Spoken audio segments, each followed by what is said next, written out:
Hello everybody, welcome to the Bales Hay Farm and Ranch Show. I am Trevor Bales, your host. I just got back from California today. I'm already missing my buddies, Ryan, Zach, Randy. Oh, sad days. Anyways, I already got the drama. The old squeeze, even with their new motor, won't start. Ron, what's going on? Oh, the employees ran it out of diesel, so... Is that you, sir? Sir. Wasn't me. I don't drive this thing anymore. Was that you, Justin? No. Okay. All right, so what do you have to do when you run out of diesel, Ron? Well, usually we could put fuel in the fuel filter, prime it, don't have to break injectors, but they started it back up and dried out the system. So now we get the bleed injectors. Bleeding injectors. There is no blood involved. When he says bleed, that means diesel.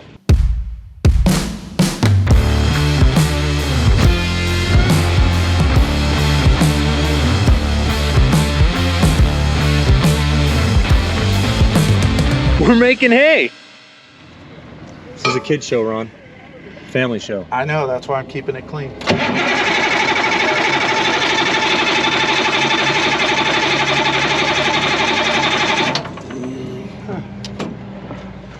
Well, while they're working on that, there's some guys swapping out tires on trailers. Let's check on that real quick. Ooh, look at this nice hay came in from my neighbor. He had a couple extra loads he could sell me. With this year, everyone being short, everyone being low, I had to buy a little extra hay from him. Oh no, I'll show you something else. Oh, while I was gone with Zach and Randy, we baled a little hay. I missed it. Sorry, guys. There's our new demo. This is a demo scale, actually. Agmatronics. We had a different one on last year. And this is a new lighter system, so we're hoping it works well. He just installed it before the show, and I saw him at the show. He's gonna fill himself up with propane. Look at this oil. Oil. Oil. Oil. Oil. Guess what that means? Front main.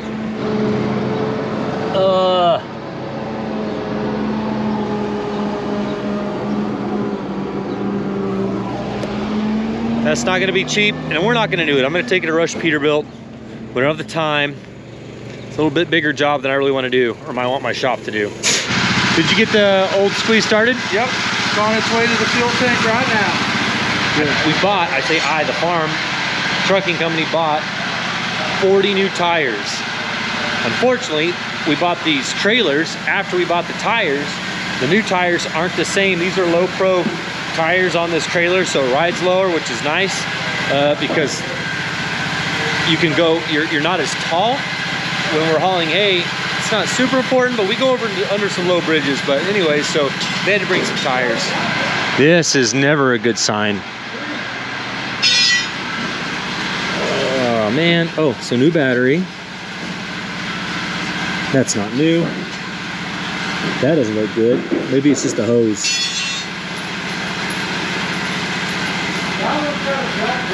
Probably needs to fix that. It's broke here as well. Yeah, I don't know. They'll need to replace that too. Oh, Little Blue. So Little Blue, I was wrong on the last video. Little Blue actually has 750 horsepower. I mailed the tuner back to PDI. They mailed it back so I could set it back to stock. So Little Blue's gonna run 550. We don't need to run 750. That's just too much. It's unnecessary. I want this truck to last. And I don't think I ever showed you guys the hood opened up. Not as much chrome as you would think from PDI, but we got a PDI turbo. We have a chrome head, the head, and then the covers. I think this is actually the water pump. That's not the turbo. That's the water pump. It carries all the water to the motor. The block's painted blue. Reminds me of that song, I'm blue, abba-dee, abba-die. Uh-oh. Huh. A little hot. Yeah, because I want to get warranty on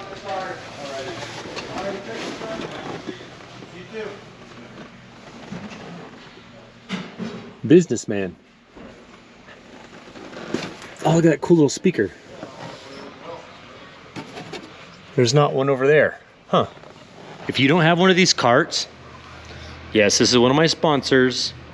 No, I'm not doing it because they asked me to. I love this cart. Fluidall. You roll this, it's got 4 wheels. You roll it right underneath anything, drain your oil, and it's got these bevels. I don't know what you call it. Not bevels. I forget what those are called. So when you're moving, the oil doesn't slosh back and forth. It's got a pump, quick connect. You just lift the front end up on a block, pump all this into another tank. I love this thing. This is worth whatever it costs. I don't remember, but Fluidall. Hey, is it true that chrome adds 30 horsepower? 30% horsepower? No, it adds 50%. 50%. Is it true that chrome will get you home? Yep, every time. Have you installed those cat eyes? Not yet. Not yet. We bought these cat eyes, which is a hose system that connects to the tires, so then you can walk by and see the pressure without having to check them with a gauge. That's probably the biggest. Oh, is this theirs or ours? No, that's ours. That's ours. Well, we clipped off all of our Bermuda. The Bermuda's, it's all a bunch of yellow ugly stuff, so we clipped it off. They bailed it up while I was gone.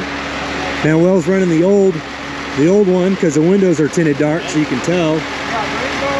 So, man, we're already, it's season. I'm not excited about it. I don't want to be working that much just yet.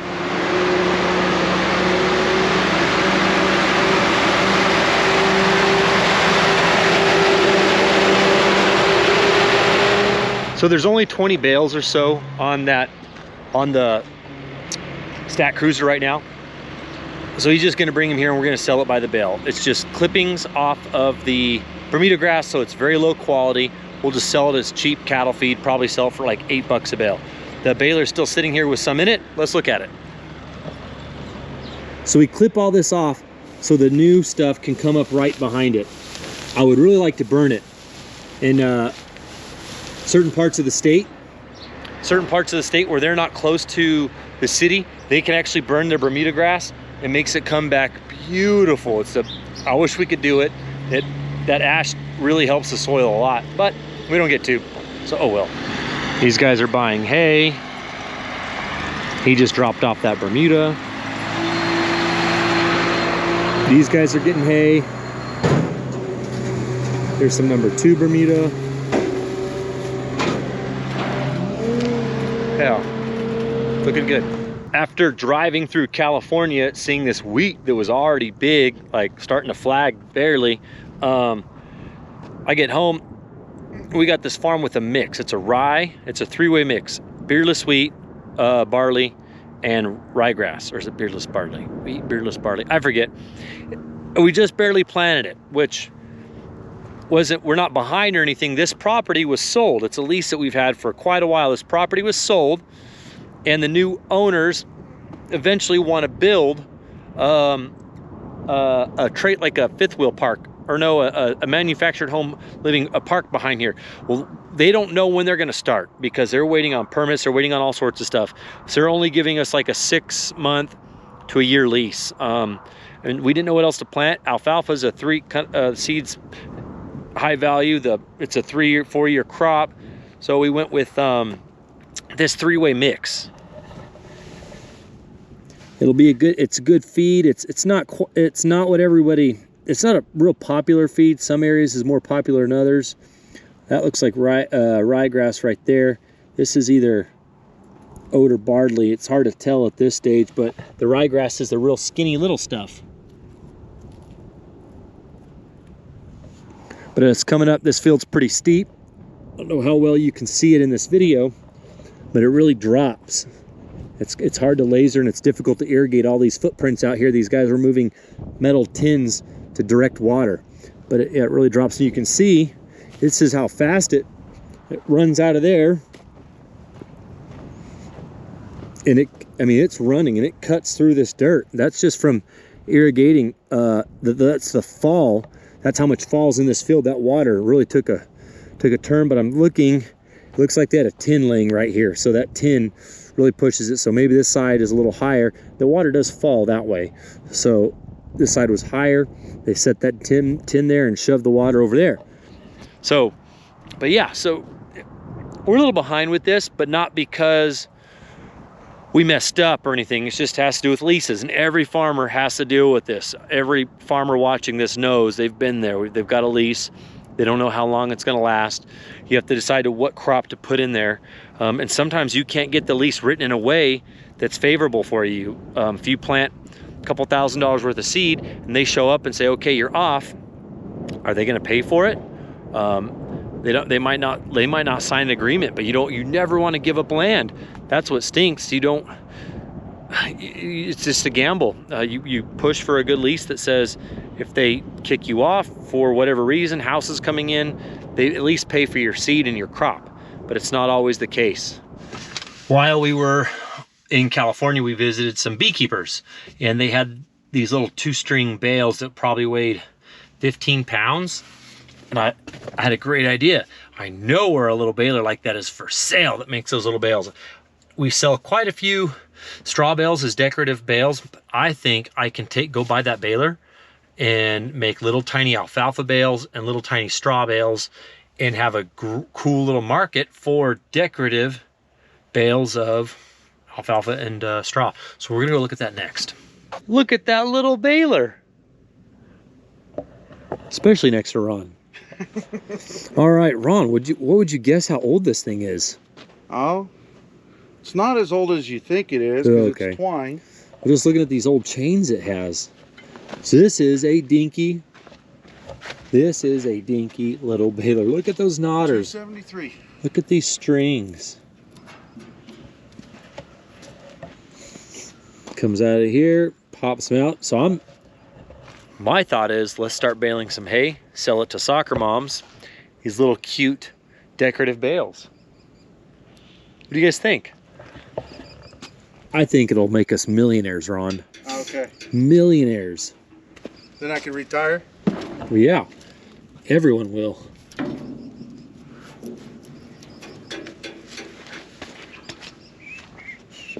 Huh. Let's see, it's even got the tongue for the trailer.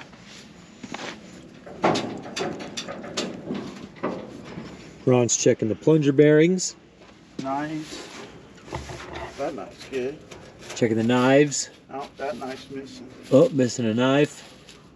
There's little feeder deals that push the hay as it goes. I've never seen that style. So this thing travels back and forth, feeding the hay into the chamber. We're trying to figure out, if I buy this, if I can just pick it up with a squeeze. We deliver hay to a feed store just down the road. Can we just cruise in here, pick it up with a squeeze, set it on the semi? But I don't know if that'll work. If we can hang a chain and pick it up above it. That's pretty solid. Go back there like that, but then you don't have nothing picking that side up. You could run a chain from that axle over to the top of the squeeze. Yeah. Well, no, that wouldn't work, because then it would, as it's going up, the chain on the squeeze wouldn't. No, we'll just put it on the pull trailer and I'll drag it home back on the ground. All right, I think I'm just gonna tell her I'll take it. She wants 49. I'm thinking about just saying 45 and call it that. What do you think, Ron? Yep, 45. She's a nice lady. She's a friend. She's farming in the city. It's getting hard, so she wants out. All right, deal's made. 4,500 bucks. I'm gonna pull out my pin hitch. We're gonna hook on up to it. And a ratchet strap. And a ratchet strap. It's gonna be a slow drive home. Baler is delivered. Hopefully Monday, Tuesday, we'll hook up a little tractor to it. Got a little 75 horse rake tractors. Yeah. We're gonna test that bad boy out, but now it's time for the three amigos. Not to be mistaken with the three best friends, Randy, Zach, and I. Sorry, boys. These are the three amigos. We're cowboys that don't even need horses. So this roping steer got out. He's been roaming around for a day or two without water. So we're just gonna put him back in a pen over yonder. He looks like a mean one, boys. Justin just said one came after him. You're such a liar. they're so docile and not even mean. Oh, there he goes. No! Why did I just let him run by me? Dang it. See that dust? That is pure poop dust. I hate poop dust. Remember last winter, all the feedlot projects I was working on? This winter's been pretty good. I haven't had to do all that crap. It's probably my least favorite thing to do, fix this stupid thing. I'm actually thinking about tearing it all down. Well, no, part of it, and putting in a big, a real big feed store. Even getting real crazy, tear all this down, move the dirt around, and build a venue for like weddings or something, so you can come out and have a legit bales hay sales farm wedding. Park balers out there, barns in the background. You know, it'd be kind of cool, right? I don't know. I mean, these cows are cool and all, but they're not that cool. Oh, look at the baby. Hi, baby. Every stinking gate in this place is open. I didn't stop him when he was running by. Ugh. Walking. Stupid cows. So I always leave this gate open because these cattle, like the one we just put away, they'll climb through, then they're out there. If I leave this gate open, they can get bored or just curious and wander back this way. It's easier to put them up. But then I keep the gate down there closed so they can't, the ones over there can't get out. Good first day back from Zach and Randy Do America and Trevor. Thanks for watching the show today. Kind of a short one. I wanted to go around the barns and show you guys what they're looking like. That'll be Monday, because today's Saturday. See you guys later.